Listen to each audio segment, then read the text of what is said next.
everybody, and welcome to AMC Movie Talk for movie fans. I'm your host, Sinead DeFries, and this is the daily show where we bring you the latest news from the world of movies, plus some insight into what it all means. Joining us this morning is AMC production manager, Dennis Sen. Welcome, everyone, to a brand new episode of AMC Movie Talk. It's Dennis Fridays, and I wanted to talk about update on the donut saga with Sinead over there. So Sinead actually brought in the donuts today. I did. You know what? And I feel like the Blackhawks lost last night, and the fact that I still brought donuts, I think that just shows how much I love I think guys. you had to, because the donut karma came into effect, and that's why they lost, because you didn't bring them in. And all of Twitter was revolting against me, so it's for you guys. You got some nice movie posters out of it, Yes, though. I did. Also here is AMC co-host for Coming Soon, David Griffin. Hey, glad to be here. I didn't even know it was Donut Friday, so this is a bonus. I came here this morning, and there were donuts on the desk, so I'm getting donuts today. This is a great day.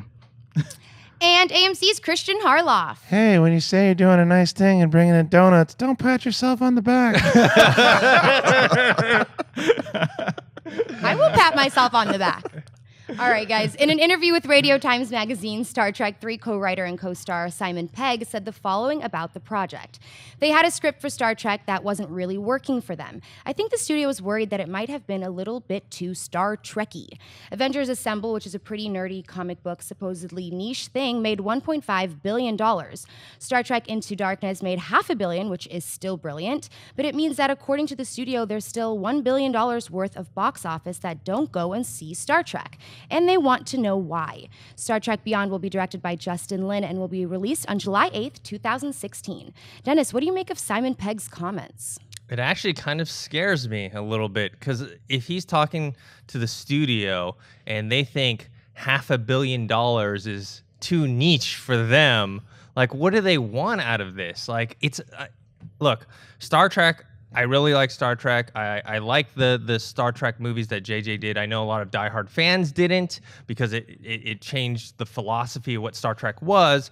But this isn't the comic book movies. This isn't Star Wars. It's not going to be that mainstream. And JJ already turned it pretty mainstream. So how far are they going to go? Are they going to make Spock turn into, like, every time he gets angry, he turns into a giant monster? Or are they going to have Captain Kirk, take a super serum and carry a shield around? It just frightens me. Christian, what do you think? I agree with you. I mean, look, you may or may not know, I'm a Star Wars fan. I don't know if you guys know that or not. But when you hear they didn't want it to be too Star Trek-y, as a Star Trek fan, I would be like, what are you talking about? It's like if someone said to me, well, we're going to do a Star Wars movie, but we're not really going to do it too Star Wars-y. That's what happened before, and fans went, that's not Star Wars. And now when you saw the new Star Wars trailer, you went, that's Star Wars. Star Trek needs to be the same thing. And I think that what JJ did was mixing a little bit, because one of the reasons I really enjoyed the first one is because it did feel a little Star Wars-y to me. But as a fan of the Star Trek lore, I think that I probably would have felt like some of those fans did, but I still thought it was a great movie. But as far as the studio, I think that those movies, and especially because it's Paramount, so like, well, Disney's making all that money. We've got to try to figure out how to make that much. Just do what's working for you guys. Make a good story. Don't try to change the mythology. If Simon Pegg had a good take on it, let him just develop a good story, because that's what fans react to. Fans react to good stories, great performances, and if it's really a great movie, the numbers will go up. Yeah, David? I mean, for me, it scares me a little bit, because I did grow up watching Star Trek. That was the first science fiction that I ever got into as a kid, was Star Trek. Before I ever saw Star Wars, watching Next Generation on TV and then watching the old Star Trek films, there was always overarching themes. Some of them a little bit maybe too on the nose. I mean, you had the voyage home with the whales and saving the whales, and making sure we don't hurt the sea, and the whale hunting theme. And then I loved Undiscovered Country, which was the fourth movie. That was very Shakespearean, a lot of Shakespearean themes in there, some great actors. I love the slower burn Star Trek. I don't mind J.J. Abrams' take on it, but I don't want them to make it Star Wars. Like, don't copy people. Right. Don't copy Avengers. Don't make it the biggest action movie of all time. That's not what Star Trek is. Star Trek is a slow burn science fiction story, and I hope they stick with that, if they only make $500 million. I know. Oh my How goodness. sad. So poor. They're going to be in the poorhouse. Paramount's going to shut down. But the thing is, though, we joke about that, but like when you have these juggernauts, what Warner Brothers is doing right now, and they're going to have the DC universe, which is going to make tons and tons of cash, and we know what Disney's doing. And Paramount lost Indiana Jones. They lost, and they have Mission Impossible right now. And Star Trek is the one. I can understand the mentality behind it. I do, but it's like they want to get it. We need $1 billion franchise too, and it's just take it easy. Just make sure you have the right story and characters. And you should look at your franchise and say, how do we take our franchise and take it to the next level? Not, hey, they're doing this, so let's copy them. Right. I mean, that's not what they're saying, but I mean, with the comments that Simon Pegg's It makes making, it seem like it. yeah, and also I think he was talking about he was talking about Roberto Orsi's like original script that was too Star Trek-y. Yeah. And I wonder if that was one of the reasons why he eventually left the project. I wish we could You guys read that think? script. I'd love to read that script. The Road Orsies. Yeah. All right, what's next? Deadline is reporting that Peter Sarsgaard, who played Hector Hammond in Green Lantern, is in negotiations to play the main villain in the upcoming Magnificent Seven remake, being directed by Antoine Fuqua.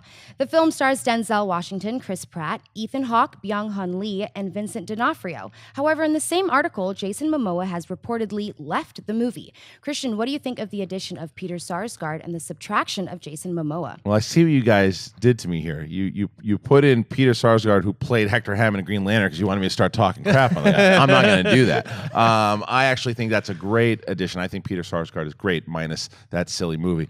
I don't know what he was doing in that film, but overall, great actor and always elevates everything he's in. I'm a big fan of him. But I'm bummed that Momoa's left. It seems like this is what he does now. Besides Aquaman, it's like, oh, he's rumored for this, and it didn't work out because he's supposed to play Drax, wasn't he? Was he?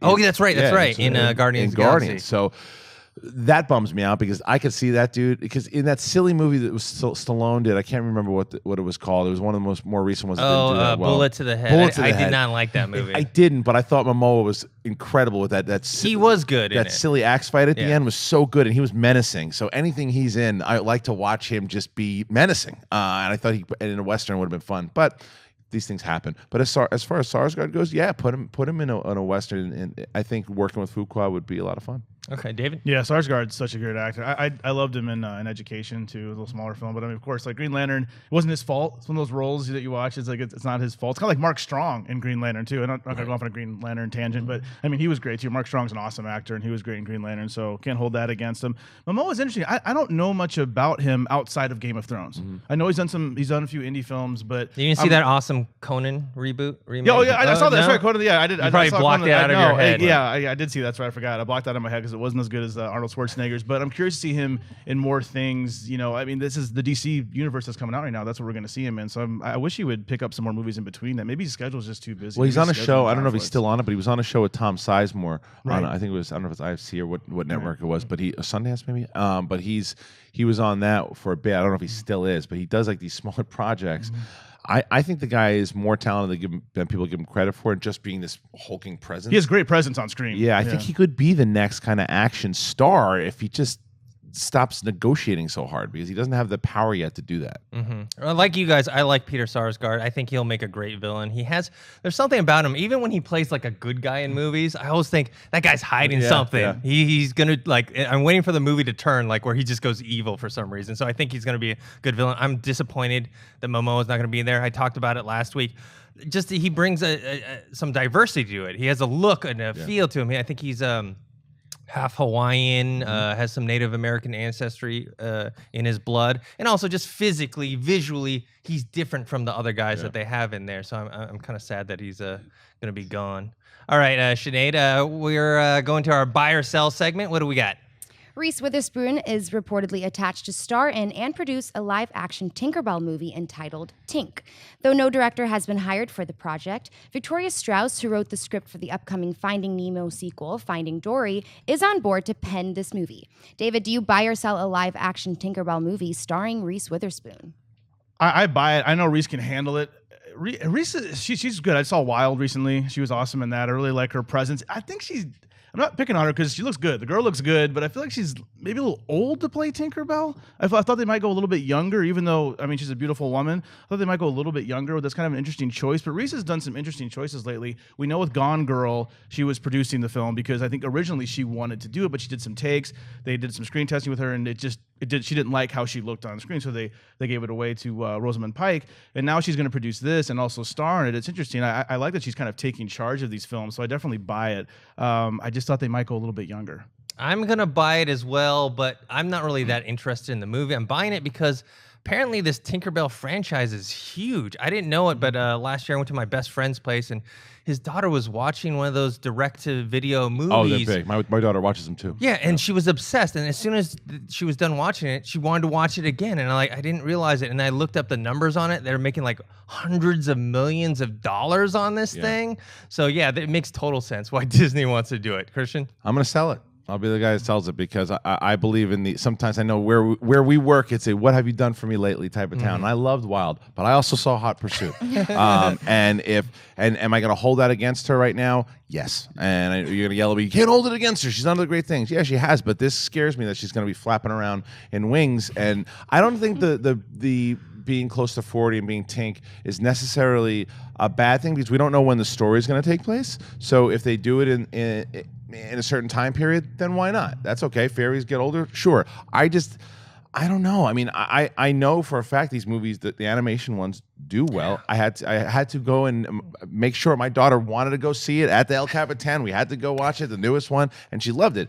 But like you said, I think sometimes Disney will just say, well, let's make a live action version now, and now put Reese Witherspoon. It'll make money, sure. And the casting, as we've seen in Beauty and the Beast, was done well. Who else are they going to cast in it? Will Peter Pan return? I just don't care. And they're coming off of Cinderella, which did very, very well for yes, them. but the difference here was like Cinderella, because what they could do with Cinderella and Beauty and the Beast is that they could take these properties and change the story and the mythology a little bit. Where they're doing Peter Pan movies, I know that's not necessarily Disney, but with this, Tink they have to basically create their own story here because there's not much in the mythology. I think in the original book they said she doesn't even talk at all. Right. So I mean, I don't know. There's something that scares me, and I will say it's because of the hot pursuit of just if they go in a comedy, angry Tink, and I don't know. And if she has a southern accent in this, I'm out. You're never gonna let go of Hot Pursuit, are you? You're gonna hold it against Reese Witherspoon till like the day you die. It was terrible. It was like somebody was torturing me for no reason. Like I did nothing to someone. Sinead, what do you think about a Tinkerbell live action movie with Reese Witherspoon? Well, I think you're right with the whole Tinkerbell franchise. They have like Tinkerbell and the Neverland Pirates and Tinkerbell and the Never Beast. Yeah, there's just like billions of them. And I used to babysit, and that was all the kids I used to babysit used to watch. They had like DVDs and DVDs and DVDs. So yeah, it's going to make money. And when it comes down to it, that's kind of what they're going for, right? So, but I'm kind of with you, Christian. I don't really care that much. All right, what's next? Deadline is reporting that Paramount has hired a team of writers to help pen future Transformers sequels and spin-offs. Included in this group are Walking Dead creator Robert Kirkman, Pacific Rim 2 writer Zach Penn, and writing duo Art Markham and Matt Holloway, who wrote Iron Man and Punisher Warzone. It is said that more writers will be added to the team in the future. Dennis, do you buy or sell this team of writers being hired for the Transformers franchise? Surprisingly, I'm tentatively going to buy this. Wow. And the reason is actually not who's on this list, but who's not on this list. And that's Aaron Kruger, who wrote the last 3 Transformers. So to me, that's a sign that they're going to move away from that. And they're going to move. I mean, obviously, it wasn't just the writing. It was the writing and the direction and a lot of other things of why I hated those movies. But if they remove one part of what I hated, maybe they'll remove a few more and they'll move in the right direction. What do you think, Christian? I'm going to sell it because if you would have told me that, hey, Alex Garland is directing with these guys writing, I'm buying it. But guess who's directing once again? From what we know, Michael Bay's coming back, right? That's what one of the executives said. He said he wasn't going to do it, and he was going to produce, and then... So then I'm going to alternate universe this thing. If we find out that he's not and it's a different director, then I'm buying this list because that list can work with this new director. And like you said, it's not the same writers. It's a brand new team. It's a fresh take. But it doesn't matter because it's still going to look the same way, the same glossy way, no matter what the script is here with these guys. They're going to walk in and go, hey, Michael, we want to do this. Great, but let's put a Coke can there and then a Bud Light there, and then we'll just take a shot of that girl's behind. Oh, don't worry about what you wrote. That's what's going to happen. So it doesn't matter who's writing it.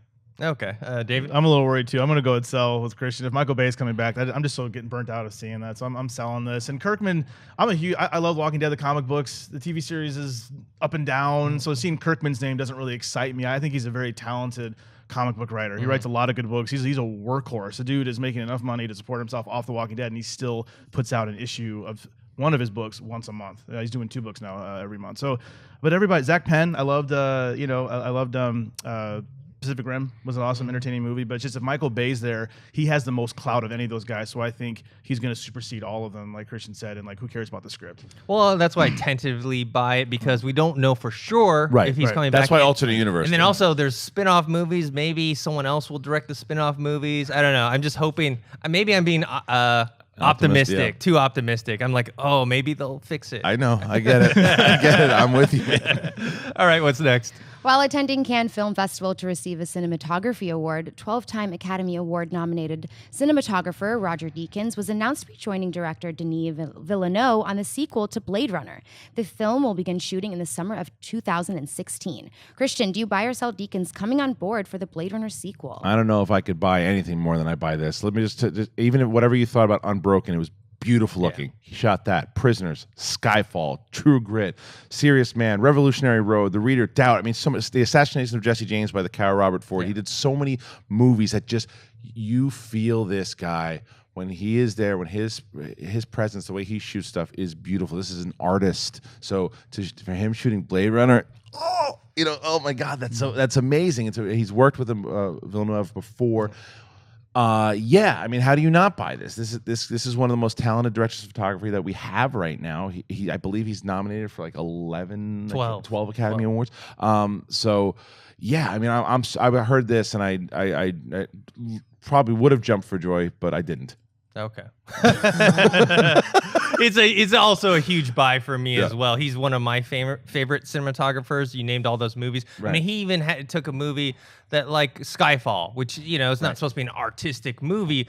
It's gorgeous if you see it. And another point is he's worked with Scorsese. He's worked with the Coen brothers. He's worked with Sam Mendes, and he's worked with Villeneuve before. And the fact that he's choosing to re-team with Villeneuve means that he gets along with him and that he knows that this is going to be something great, So I'm really looking forward to it. Also, I like the fact that even though I think, how old is he? Like 70 something? He's a pretty old guy, like either like late 60s or 70s. He's actually gone over to digital, and he's not one of those people like, I must shoot on film. He understands that digital is kind of the future, and not that it's bad to shoot on film, but you can have choices, and he's one of the people that didn't just complain about all that stuff. So, David? I definitely buy it. I mean, just because this guy, like you said, his resume. I mean, No Country for Old Men is one of my favorite movies. Every time I think about this guy's name, I think of just atmosphere, and you remember the atmosphere. I mean, you watch a film, you think about characters and story, and that oh my gosh moment I didn't see coming. But then sometimes you just think of the visuals and just the atmosphere. You feel like you're transported somewhere. And he doesn't not known for necessarily special effects heavy movies. Skyfall, very practical. No Country for Old Men, very practical. Just those stark landscapes in No Country for Old Men. You just remember that atmosphere. Now Blade Runner 2. I don't know. I hope it's good. I feel like Blade Runner 1 was just so stand-up. I was like 84, 85 that came out. Yeah. And I love that 82, film. I think. 82. Okay, yeah. And I have the new Blu-ray, and there's like 4 different endings for that film. So I don't know what the sequel is going to do, but I am excited to see it, especially with his name attached to it. I'll tell you why I'm more excited about this movie because Alcon Entertainment has not had a lot of hits recently. I think The Blind Side was the one that really put them on the map. They've had some other hits before that, but that's the one that made their money. And then they had some like Dolphin Tale, and then they had just a bunch of bombs, right? So they're banking on this thing, right? And then they get Harrison Ford, and I'm like, who knows what this is going to be like now, just phone it in. But because the director is such a big fan and grew up, it was like this is like J.J. Abrams doing Star Wars. Like this is the kind of feel for, he was a huge fan of it. And now to know that we're going to have Deakins feel on this movie, this is going to be, I'm becoming very excited for the sequel, not just because it's a Blade Runner sequel, because now you have a team that really cares, and it doesn't seem just like a cash grab on a cult classic property. Yeah, and it's a reteaming of I love Prisoners. So what they did together on that film, if they can bring that to Blade Runner 2, I'm super excited. Agreed. All right, guys, so before we get into mailbag, Columbia Pictures, whose new movie Pixels is coming out, they gave us a cake for, Pac-Man's 35th anniversary. I guess it's kind of, I feel old because 35, he's actually still Ellis looked very younger different than me. So if you guys can see here, there's a Pac-Man cake that we have that we're going to cut up and open. It's as old as me, you guys. I thought you were like 60 years old with your 6 kids. About as old as those donuts you brought in. So thanks to Columbia Pictures for that. So all right, let's get on to the mailbag portion. Remember, you guys can send us your questions to amcmovietalk@gmail.com, and we'll pick out a few during the show and answer a few. Sinead, what do we got? MSC writes, "Hey guys, I like your show, and I also like Christopher Nolan. Now, he produced Man of Steel, and that certainly did not have the same flavor as the Dark Knight trilogy. So my question is, what does a producer do? Thanks." That's a very tough question to answer, especially, because it could be a wide range of things, to like securing talent, funding, putting their own money in, scripts, hiring directors, locations. They could do almost everything. They're probably can be one of the most important parts of a movie. Yeah.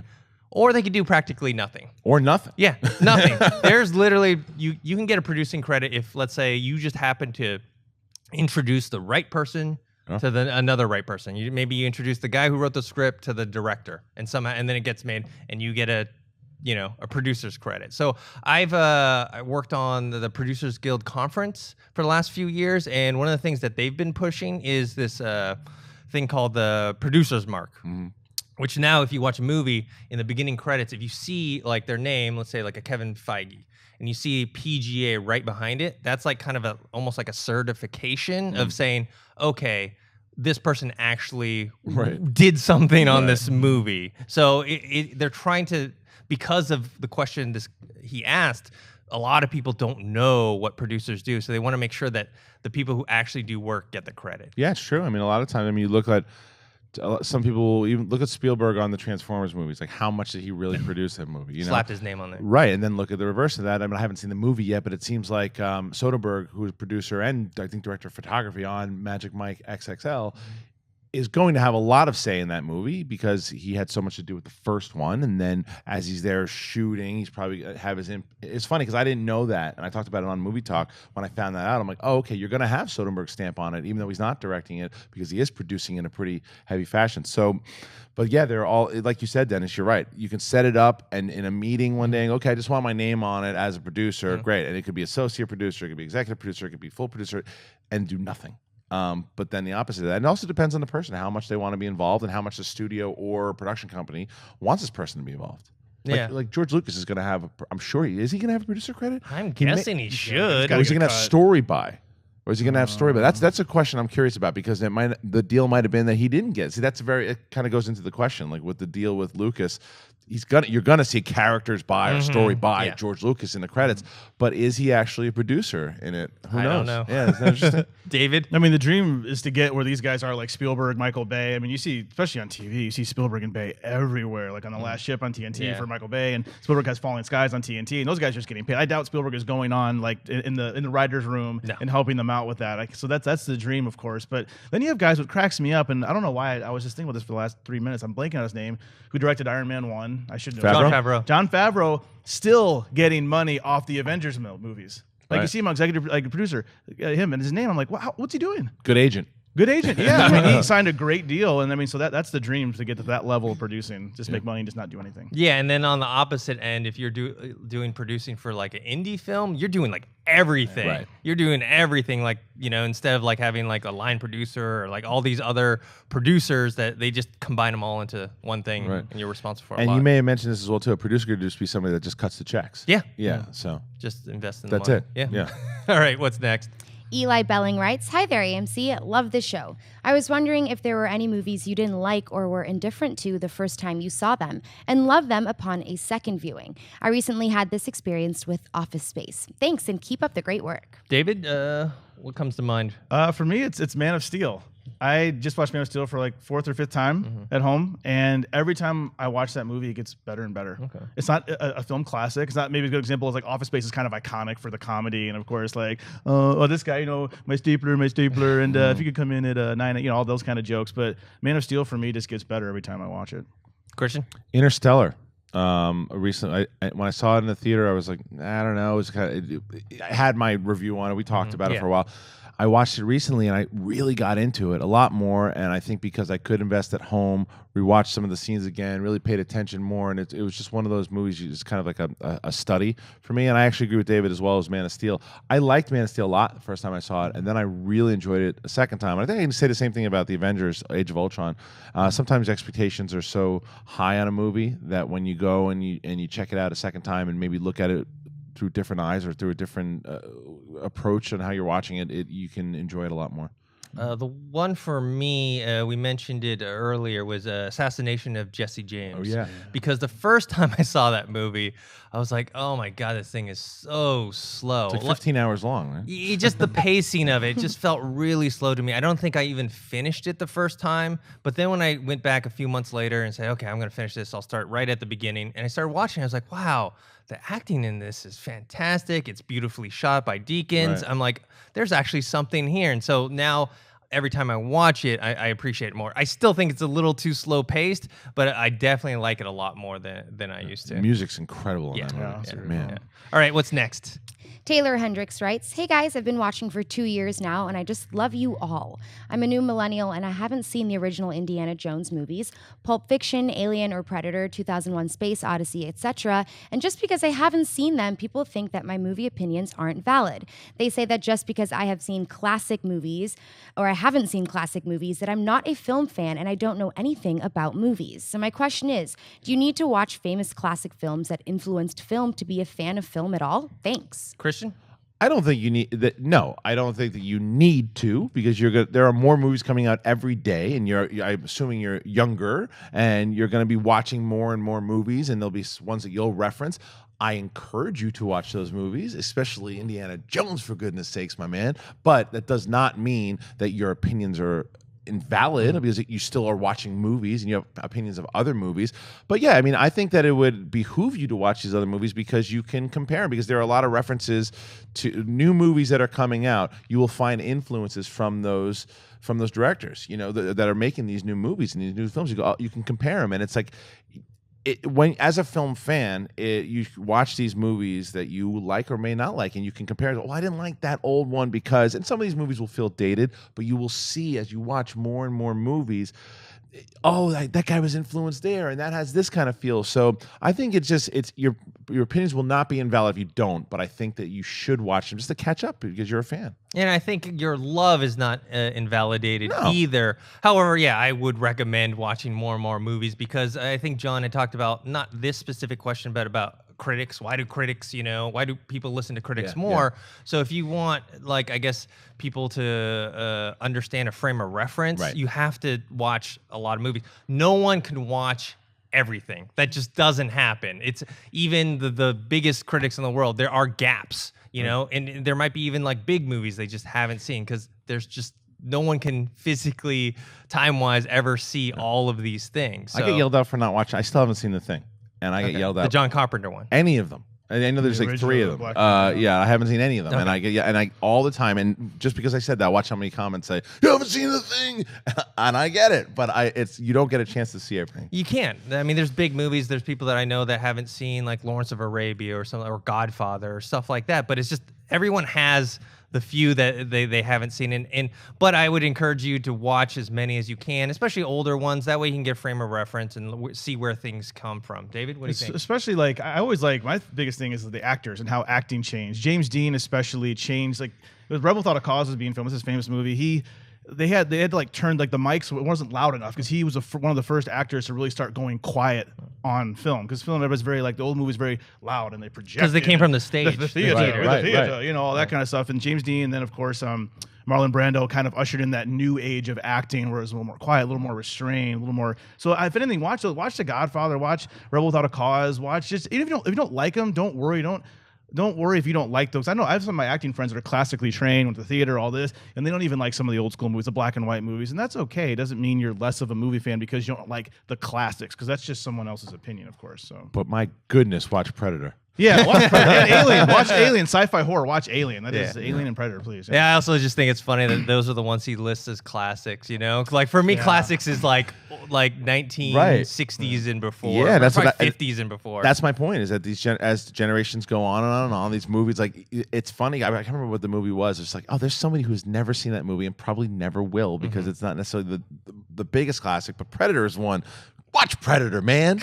All right, guys, that's it for today's show. I want to thank the people joining us at this table. David, where can people find you? You can find me on Twitter at GriffinDE and at AMC as well, co-hosting with Christian for the AMC Coming Soon segment. And Christian, where can people find you? On Twitter and Instagram at Christian Harloff. And like David said, make sure you watch AMC Coming Soon, but make sure you watch AMC Jedi Council. Brand new episode went up yesterday with myself, Tiffany Smith, guest, as well as Maude Garrett, and hashtag AMC Jedi Council and get your questions on the air. And I want to thank our lovely host, Sinead, who brought donuts today. That means the Blackhawks will win. Yeah. Where can people find you? They will.